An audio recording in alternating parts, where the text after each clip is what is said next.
Beneath the ocean surface, an ancient conversation hums in rapid clicks. Messages pass between giants with brains 6 times our own. Using advanced AI, scientists are listening like never before, and what they have uncovered is something no one would have guessed in a million years. What they are finding is revealing an entirely new way to understand communication between intelligent life forms on Earth. Since the dawn of ocean exploration, the vast, mysterious ocean has held its secret from us. For centuries, sailors who returned from long journeys told incredible stories of what some people believed to be mythical sea serpents and, more believably, the haunting, melodic calls of whales. These sounds were just part of the sea's marvel, beautiful but barely explored. These marine animals have been a subject of admiration because of their size, but we never truly believed they had a mind that could match their might. For man, they were just resources to get blubber for lamps and bones for corsets until one unexpected event. The core of the deep in the 1970s, the world opened its eyes and was on the new wave of a new environmental awakening. It was there and then that a quiet discovery would change everything. Scientists who had been studying marine life for ages took an interest in humpback whales and soon set out to sea to record the vocalizations of these whales, and what they found was astonishing. The moans and groans of these animals weren't just random. They were intricate sounds that evolved over time, lasting several hours. The recordings were saved and then compiled into an album called Songs of the Humpback Whale. This scientific documentation was the start of what would get the attention of the public and also tickle the imagination of many. This one album helped take off a global movement that saved these magnificent creatures from the brink of extinction. As scientists went further into bioacoustics, which is a study of animal sounds, they were left with more questions than answers. Early researchers in the field used basic recording tools and spent hours carefully listening and analyzing, all in an effort to understand how whales communicate. They couldn't quite place what the sounds were. There were theories of the whale songs being a simple mating call, a call for help in time of danger, or just a form of communication. No one truly knew. For decades, we could only guess, held back by the sheer volume of data and the limits of our own senses. All we could hear were the sounds, but we didn't have the tools to understand them. And this is where a guy named Dr. David Gruber came in with a bright idea. Dr. David Gruber, an American marine biologist and National Geographic researcher, believed that to understand whales, we didn't need the old tools used back then but something new and technologically advanced. He looked to a different field for inspiration, one that was far from the sea but focused on space, called the Search for Extraterrestrial Intelligence, or SETI. The idea behind SETI is to listen for signals from space in hopes of one day hearing a message from another civilization. Dr. Gruber thought, what if we've been looking for alien life in all the wrong places? He thought an alien intelligence could be right here on our own planet, in the form of a whale, the humpback whale. This crazy, almost sci-fi-like notion was the beginning of Project SETI, which means a Cetacean Translation Initiative. Not only did Dr. Gruber bring this insane idea to life, but he also brought together an extraordinary team consisting of marine biologists, computer scientists, linguists, and roboticists, all joined by a shared vision. Their aim wasn't just to document sounds. They were planning to do the impossible. Their plan was to create a two-way dialogue with another species. How was this group of people planning to listen to voices from a world so different from ours? To truly connect with whales, they needed more than just ears. They needed a way in. The dream team the team Dr. David Gruber built for Project SETI was unlike any scientific group you've ever seen. It was a fusion of brilliant minds from all kinds of fields who at first might not seem to have much in common, but were all united by the same audacious goal to crack the code of whale communication. This unconventional alliance was exactly what the project needed. Understanding the voices of the whales was a complicated task that no single discipline would have been able to solve. It's no surprise that these chosen experts who are masters in their own fields were picked. This collaboration was the engine of Project SETI, leading to something incredible. At the heart of the project were the people who had spent their lives in the water with these animals. People like Shane Jarrow, for example, who is a marine biologist, spent over a decade studying a single family of sperm whales near the Caribbean island of Dominica. This wasn't just a job for him. He was as dedicated to his job as he was to loving these magnificent creatures. He even knew the whales by name and watched them grow up. This long-term, intimate fieldwork became the bedrock of Project SETI. He was a great asset to the team. Who better to understand the workings of whales than Shane? Apart from Shane Jarrell's contributions, another asset to the team that wasn't present in the old research team was natural language processing thanks to AI. This is where the start of what seemed impossible becomes a modern marvel. Before Project Setai became a thing, the idea of translating whale communication was a figment of researchers' imagination because of the limitations of technology at the time. However, a major breakthrough was on the horizon, not just in marine biology but also in technology.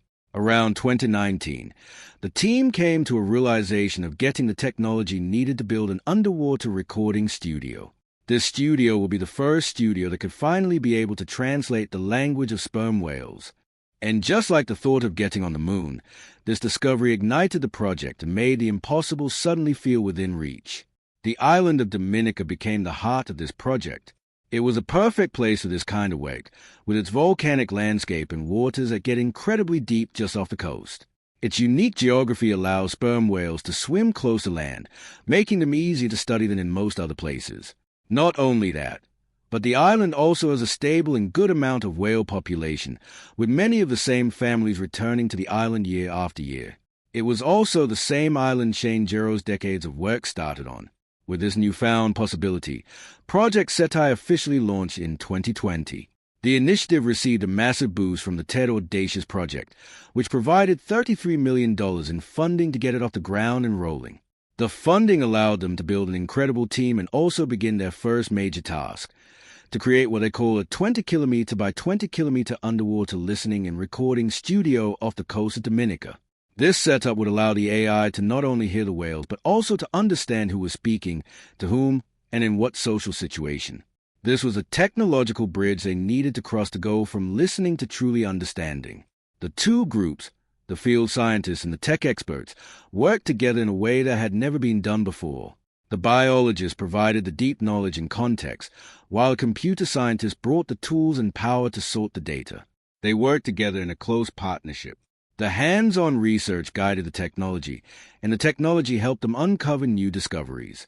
This collaboration was Project CETI's greatest strength, allowing them to tackle the problem from all angles. What made them different from past efforts to understand animal language was how they combined knowledge from different fields and worked as one team. With this incredible team in place, they were ready to tackle the next big hurdle. How do you collect sound in the deep without asking a whale to wear MIC? The team had a bold answer to everyone's question. The oceans and the working technology, the main tool and part of the plan that would seal it all together would be the sensors. These sensors are designed and deployed arrays of hydrophones, which is another fancy word for underwater microphones. They are placed on the ocean floor. They do exactly what a normal microphone would do, but 1,000,000 times better. They not only amplify the sounds from these creatures, but they are also listening stations, placed in a grid-like pattern to constantly record everything 24/7. It works like how a room filled with microphones on the wall would be able to catch any sound anytime, even as little as a pin dropping. The same goes for the hydrophones, which the Project Setai team did on a large scale, which can detect where any sound under the ocean comes directly from.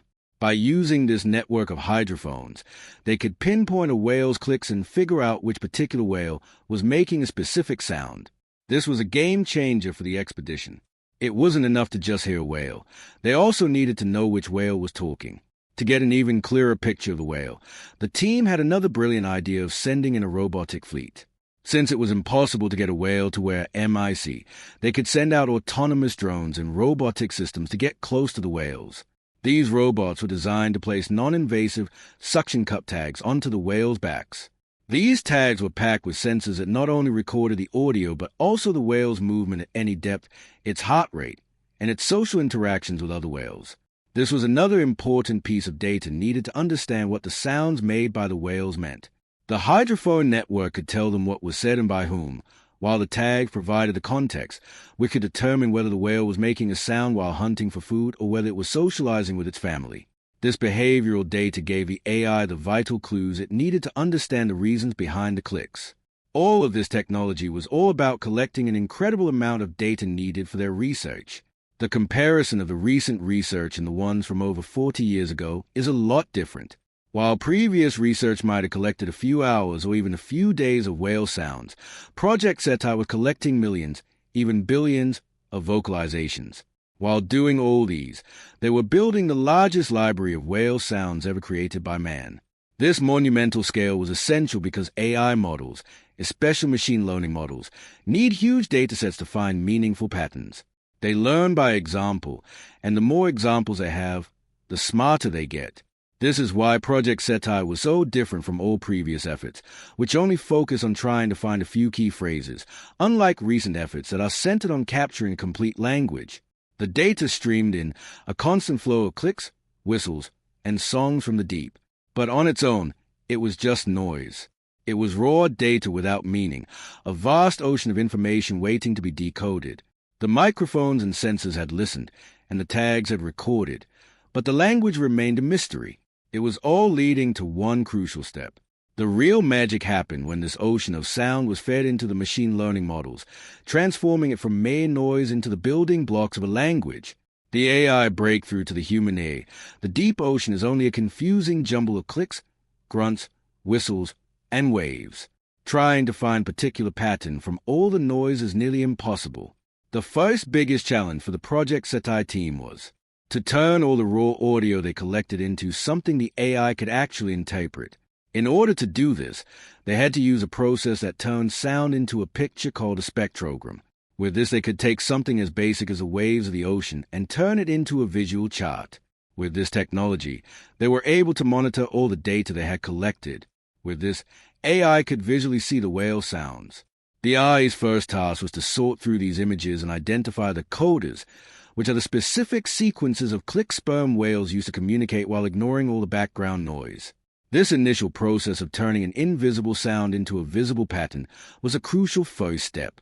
This is where the power of machine learning came in, acting as a kind of modern-day Rosetta Stone. The team of scientists and researchers then took a step further into using advanced AI technologies, including something called deep learning and neural networks. These advanced technologies were incorporated as they are designed to learn the way humans do by recognizing patterns in large amounts of information. In this case, the AI wasn't given a list of rules about how whales communicate. Instead, it was trained using millions of whale coders, which are the short bursts of sound whales use to communicate. By studying these, the system slowly started to find patterns on its own. Over time, it began to understand which sounds often appeared together, how they changed in different situations, and what they might mean, just like how we learn a new language by listening and observing. Soon enough, these technologies began to notice tiny differences in the clicks that were completely unnoticeable to a human listener. It could detect subtle variations in rhythm, tempo, and other details that our brains simply couldn't process. Just like how a toddler or a young child learns a language, the computer was doing the same thing, only much, much faster and with a data set that a single human could never analyze in a lifetime. The sheer scale of the data, which is over millions of vocalizations over many years, was what gave the AI the power to find these hidden patterns. Without this huge data set, the AI would have been as lost as a human biologist. With this new technology and AI's hard work, it led to the core of the discovery of the sperm whale's language, and as expected, it was even more complex than anyone had ever imagined. These sounds weren't just a simple set of messages. After a massive collation of this data, it was discovered that whales use a complex system that works a bit like a phonetic alphabet. Of course, they don't have letters, but it doesn't take away the fact that they use different variables like rhythm, tempo, and what the scientists call ornamentation, which are extra little clicks at the beginning or end of a coda. The way these different elements are combined creates an insane amount of unique words or messages. For example, a slow, steady rhythm might mean one thing, while speeding up that rhythm or adding an